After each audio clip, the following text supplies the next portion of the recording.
Uyu munsi Rwamukwaya Valens urugendo rwe rw'imyaka 26 mu itangazamakuru rwarangiye. Ubu buzima n'urugendo, aho hari abagenda vuba, hari abagenda buhoro, ariko kandi hari n'abagenda basiga ibimenyetso byimbitse bazajya bibukirwaho. Uyu munsi itangazamakuru ry'u Rwanda rirunamiye umwe mu barigize uko riri uyu munsi. Rwamukwaya Valens ni umugabo wakoze, uharanira umwuga, uharanira ukuri kugeza umunsi Imana imuhamagaye. Uyu ni Rwamukwaya Valens. Ntabwo mbishidikanya ko uyu munsi hari abamenye ubu ngubu bapfuye, hari abatari bamuzi kubera atakundaga kugaragara, nyamara kandi muzi byinshi yakoze. Ni Rwamukwaya Valens. Nimba utari umuzi, niyo mpamvu uyu munsi nshaka ko tugaruka ku buzima bwe, amavu n'amavuko, ubuzima bwo mu buto ndetse urugendo rwe yabayemo kugeza uyu munsi yitabye Imana. Ni Rwamukwaya Valens. Naho iyo ni HD Global Media, niyo mpamvu nguhaye ikaze. Gusa nimba uhageze bwa mbere, ubanze wiyandikishe kuri uyu murongo ukora subscribe cyangwa ukanda subscribe kugira ngo utazajya ucikanwa n'ibiganiro byiza nk'ibi ngibi tuba tubahereza.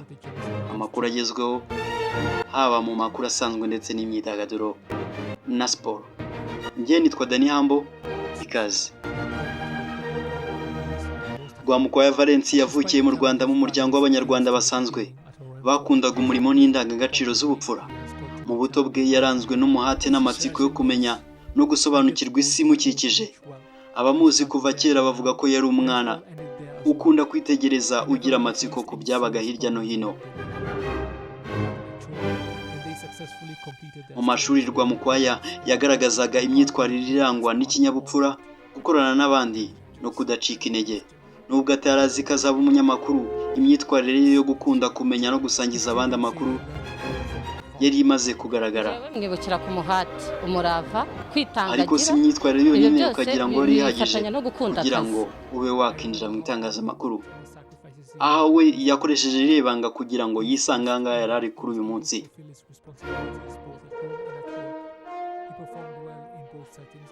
Urugendo rw'uyu mugabo mu itangazamakuru rwatangiye mu myaka ishize. Ni mu bihe itangazamakuru ry'u Rwanda ryari riri gukura, rikishakisha rishaka icyerekezo gishya.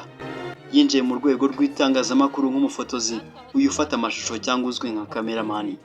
Umwuga usaba amaso abona kure, umutima uhamye n'ubwitange bukomeye. Ariko wagira umutima ukomeye arabitangira. Rwamukwaya yinjiye mu kigo cyaje kuba Rwanda Broadcasting Agency cya RBA mu magambo ahinnye, aho yatangiye urugendo rurerure rw'imyaka 26 yari amaze. Iyi ntabwo ari imyaka isanzwe, ahubwo ni imyaka yo kwihangana, yo kwiga buri munsi, yo gukorera igihugu atavuze menshi, ariko ibikorwa bye bikivugira. Uyu mu gihe abandi bavugaga, we yafataga amashusho. Mu gihe abandi bagaragaraga kuri ecran, we yari inyuma ya kamera. Ariko nta nkuru n'imwe ikomeye ya RBA itamunyuragaho. Ni Rwamukwaya Valens turi kubabwira uyu munsi. Imyaka 26 y'umurimo ni umusanzu we ukomeye cyane mu itangazamakuru, kuko mu myaka 26 yakoreye RBA, Rwamukwaya Valens yafashe amashusho y'amateka menshi y'igihugu.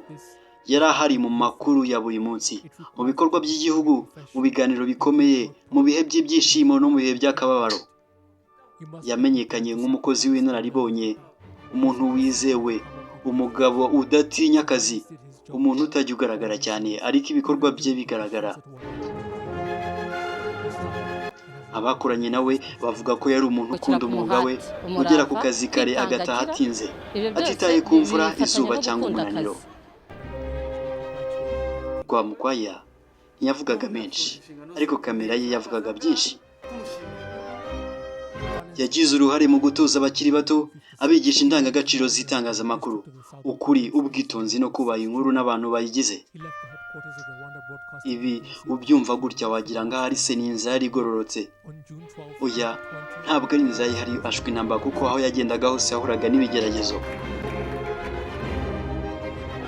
Uyu nko ku bantu bose, ubuzima ntibwari inzira igororotse kuri Rwamukwaya kuko yanyuze mu bihe bigoye by'umurimo, umunaniro w'imyaka myinshi n'uburwayi bwaje kumwibasira mu minsi ya nyuma. Ariko nubwo yararwaye, inkuru zimuvugaho zivuga ko yakomeje kwihangana adacika intege kandi akomeza kugaragaza umutima ukomeye aho agenda hose. Urupfu rwe rwabaye inkuru ibabaje ku muryango we, inshuti, abakoranye nawe ndetse n'itangazamakuru ry'u Rwanda muri rusange. Ibaze nko kubyuka ugasanga nta kindi kintu urabona, ugafata telefoni yawe cyangwa se ukakira message ikubwira ngo wa muntu wabuze ukunda cyane, wa muntu wafatiraga nk'icyitegererezo, wa wundi ubona Imana ikwigaragarizamo, ati ntabwo uzongera kumubona ukundi.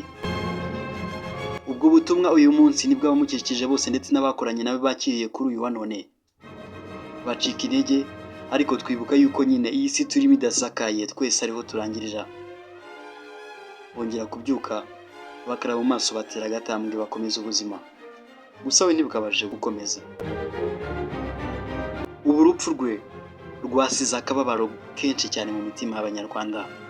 Uyu munsi Rwamukwaya Valens yitabye Imana, asiga icyuho gikomeye cyane, aho abamuzi bavuga ko ari igihombo ku muryango we, kuri RBA no ku gihugu muri rusange. Kamera irafunze ariko amashusho yasize aracyavuga. Ijwi rye ntiryumvikana ariko umurage we urasakuza cyane. Rwamukwaya Valens, iruhukira mu mahoro.